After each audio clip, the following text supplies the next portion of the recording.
Do you want to know what the fallen are, little one?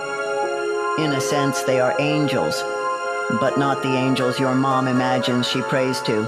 Brass trumpets picnicking in the clouds. In their true essence, they are great swirling engines of wing and blood, fiery eyes that peer around the corners between worlds. Dark, radiant things conjured from fresh battlefields. A Frankenstein's Valkyrie, forever crashing to Midgard. What grief demands their hate, what vast cannibal hunger. Welcome to the Fallen Cycle. This is a universe full of secrets, waiting for those brave or foolhardy enough to seek them out. Discover more about the myth-punk Fallen Cycle universe at fallencycle.com.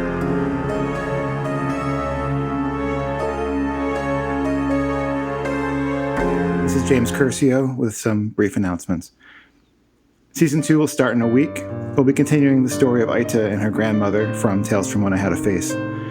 But first, in this short announcement, I'd like to talk a little about all the balls I've got in the air right now, including some new podcasts I'm going to be launching soon.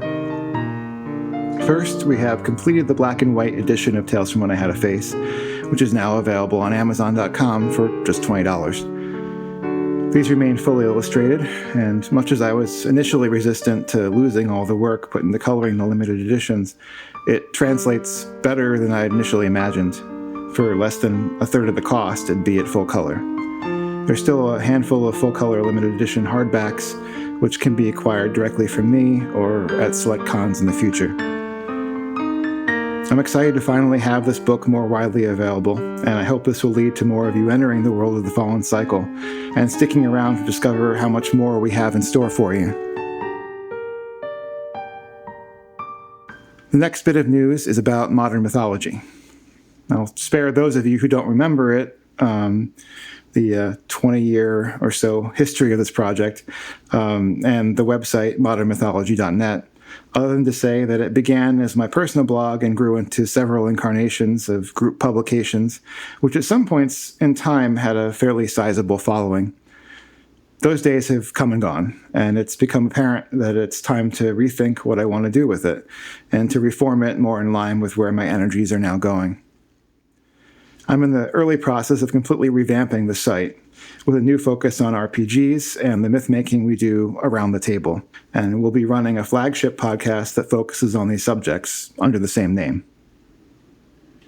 I don't intend to lose focus on the other creative arts, especially as I see it, there's actually not a divide between game and art here, aside from whether your focus is more on the immediate experience that you're having around the table or online with people, or on using that experience as material for subsequent shared experiences, novels, comics, animated series, and what have you. Part of the central point of the project is just that. The positive side of this is the opportunity to build something new. Modern Mythology will be a nexus for several RPG-related podcasts, articles, and projects between myself and a growing list of collaborators. The exact details are in the works and will be posted on the site as soon as it's revamped. I mentioned that there's a synergy between RPGs and art for me. That leads to a few other related announcements and updates. First, the Fallen Cycle RPGs. The Witch Hunter RPG, which is set over 200 years prior to Grand's Tale in Alteron, about the First Revolution, is approaching its nadir. If you'd like a peek at the behind-the-scenes lore, you can take a gander at the setting as provided to the players on the Fallen Cycle website. We're 20 sessions in now, and building towards the start of the third act, the beginning of the kingdom-wide rebellion against King Belgarian. We're starting to talk about what our next Fallen Cycle campaign might be, and putting some thought into podcasting actual plays of that as well. The focus would be, as with the campaigns, more on the writer's room style, as it were, more than performance, as that's never been my style or focus. Though maybe if you're really lucky, you'll still get a couple bad accents somewhere in there.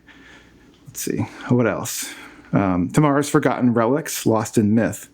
This is a music project that'll likely debut some material later in this podcast.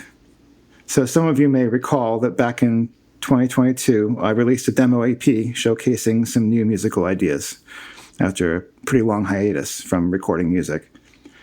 I got COVID the first time almost immediately upon releasing the demo, which developed into long COVID, and I lost 9 to 10 months of time where I was mostly bedridden, and then 6 months of pretty intensive physical therapy following that. I'm actually just getting over an awful case of COVID now that almost put me in the hospital, and once again going through the sudden dizziness and weakness that seems to come with the recovery, quote-unquote, phase afterwards. So we might be done with it, but it's certainly not finished with us. Still, we try to persevere. For a little while, I felt like my attention had moved on from TFR, but it nagged me that I never continued the project as I'd intended to. The tracks have a really distinctive sound, unique and yet also reminiscent of many of my earlier influences, and I wanted to flesh them out and tighten them up. That nagging thought eventually culminated in deciding to take the plunge. So I've recruited a few more incredibly talented musicians, a drummer and a guitarist, to help me do just that.